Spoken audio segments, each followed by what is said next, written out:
Let's talk about the Elves of Lorwyn. Yes, Brian, this one is for you. So, the Elves of Lorwyn are probably one of the darker species on the plane.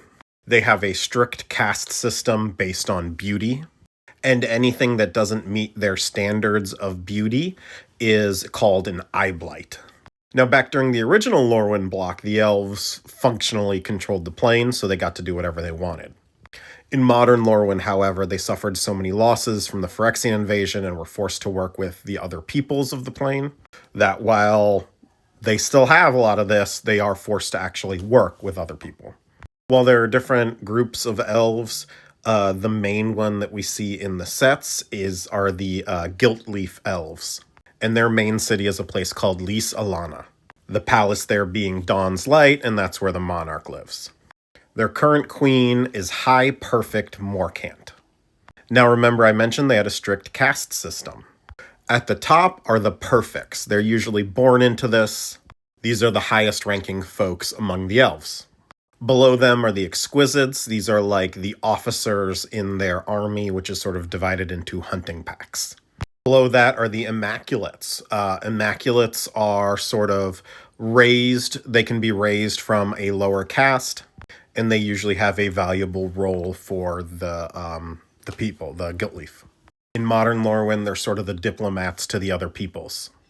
And then the lowest rank are the Faultless. The Faultless are just your rank and file elves.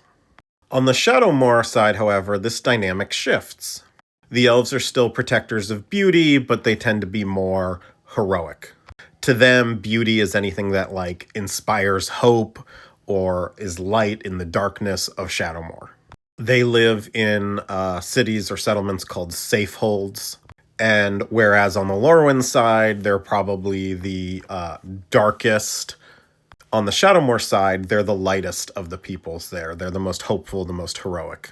A few other notes about Lorwyn elves. From what we know of them, they only live about 40 years.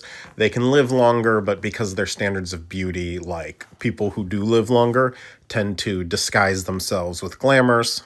That's what Nath of the Gilt-Leaf did. They also have very satyr-like features. You can see in High Perfect Morcant here, she has horns. All of the elves of the plane have horns. And they also have like cloven feet or cloven hooves. When they're walking sort of on the balls of their feet, it can sort of look like they are walking on hooves.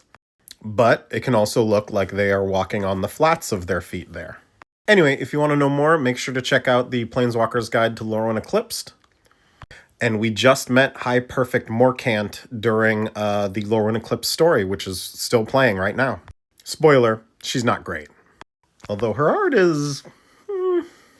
I should also note, since there's some confusion, that the Gilt-Leaf Elves still have sort of their views about eye blights and stuff.